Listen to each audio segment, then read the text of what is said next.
आत्मानुभूति एक ऐसा आनंद है जो कि आकर कभी जाता नहीं है। आत्मानुभूति में विपरीत नहीं होते। सुख है तो दुख होगा, कष्ट है तो आराम होगा, मगर आनंद एक ऐसी चरम अवस्था है, इसको समझने के लिए एक बड़ा संवेदनशील हृदय चाहिए। दुख की भी जब अति हो जाती है, जैसे कृष्ण के साथ हो गई, और जो सुख की भी अति हो जाती है, प्रसन्नता की, तो वो जो एक अनुभूति होती है वो एक ही होती है। दुख भी अपनी चरम सीमा पे आपको एक अजीब सा स्पंदन देता है कि आप निशब्द हो जाते हैं, आप उसकी अनुभूति को आत्मसात करने के योग्य नहीं रहते। प्रसन्नता में भी आंसू आ जाते हैं कई बार, दोनों की अति में।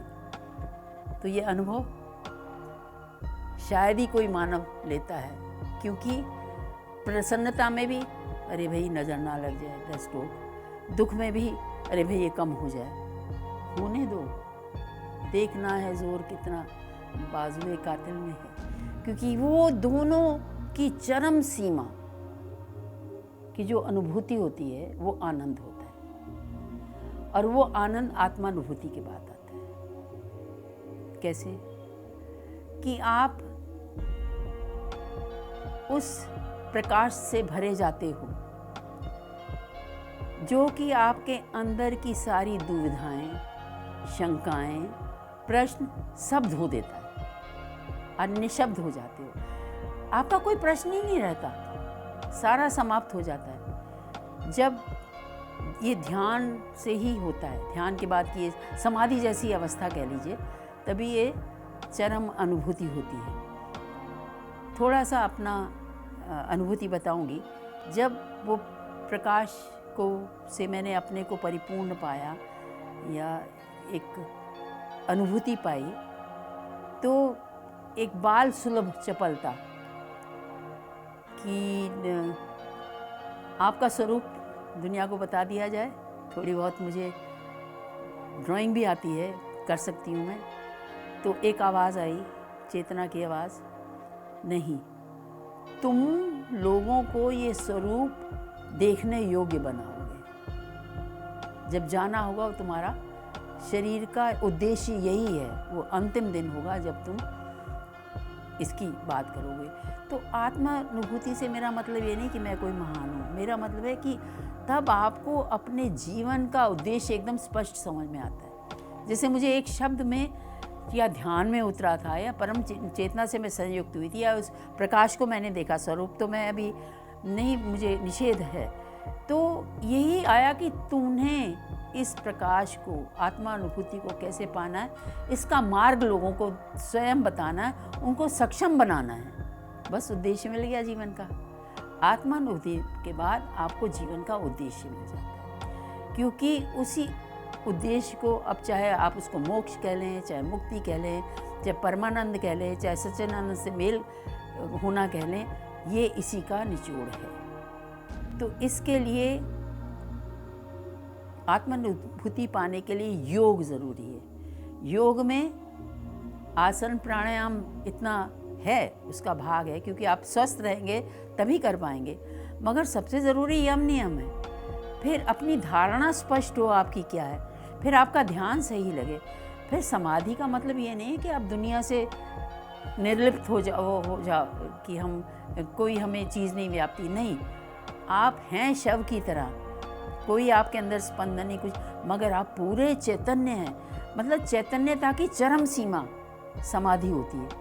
तब आपको आत्मानुभूति होती है कि ये मानव का उद्देश्य था, मानव की नियति ही प्रभुता में विलय होना है, मानवता की नियति ही उस आनंद को अनुभव करना है जिसमें ना सुख है ना दुख है, कोई भी अनुभूति ऐसी नहीं जो आपको व्यथित करे या उद्वेलित करे या प्रेरित करे या आपको उत्तेज ना दे।